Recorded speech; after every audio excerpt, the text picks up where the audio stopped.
I'd like to zero in on the 71% who believe that the culprits will be punished. What is your take on this? Well, I think that 71% was the result last September 2025, and that has already gone down.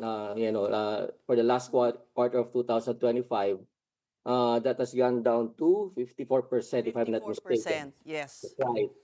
So So, that but means, it's still substantial. of course, yes, of course, it's still the part of the so-called simple majority or small majority. But the decrease, let's note that the decrease from 71% to 50% to 54% is significant. I think that's close to 20%. And that means that a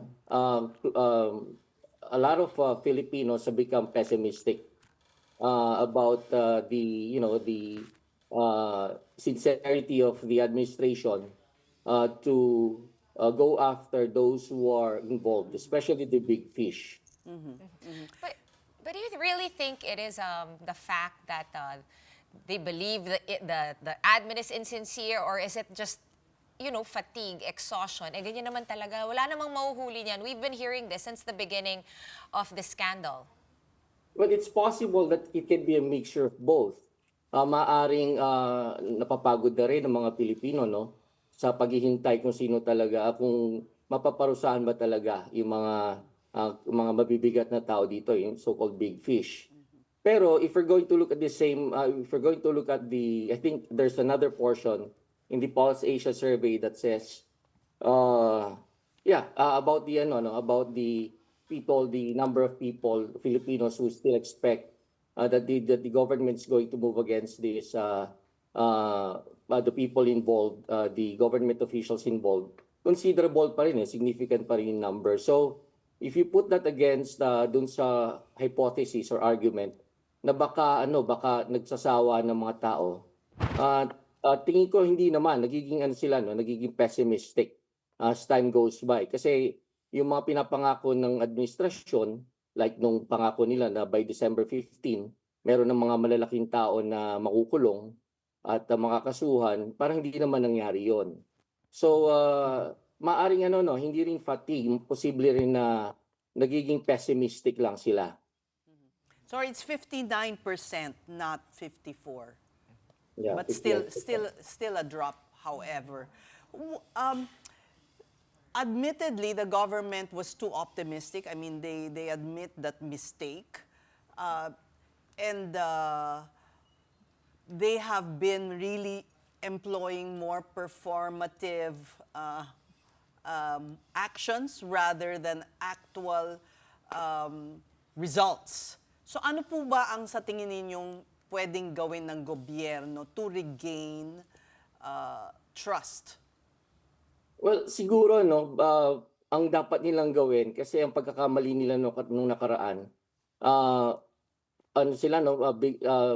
pangako ng pangako ng mga bagay na eventually hindi naman pala nila kayang tuparin. So siguro in the process pagpapangako nila na yon, nagke-create ng great expectations on the part of the public. So siguro ang dapat lang gawin is to manage the expectations of the public. But how? Bawasan nila yung mga yung mga pagpapapogi nila, so-called performative leadership. Oo, kasi hindi naman talaga nila kaya mag-deliver eh.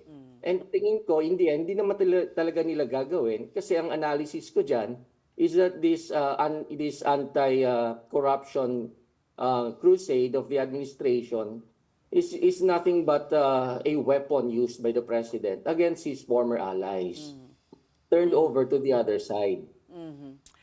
He bit more than he could chew. That's right. And in the process, he created great expectations on the part of the Filipino public. Would you say, Professor, that it was a political miscalculation for the administration to zero in on this flood control scandal? Well, I think calculated move naman yan on the part of the administration. It's just that they were unable to control, the process. Hindi nila na-control. They thought that they could, the president could use it against his former allies.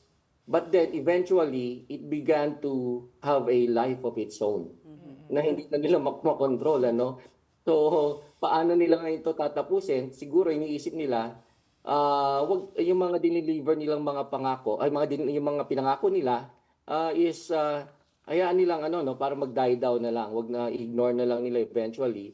O kaya mag-deliver sila at least 50% or even less of what they promised. Pero yun nga, Professor, parang they're not willing to let it die down, which is, I think, a good thing naman, no?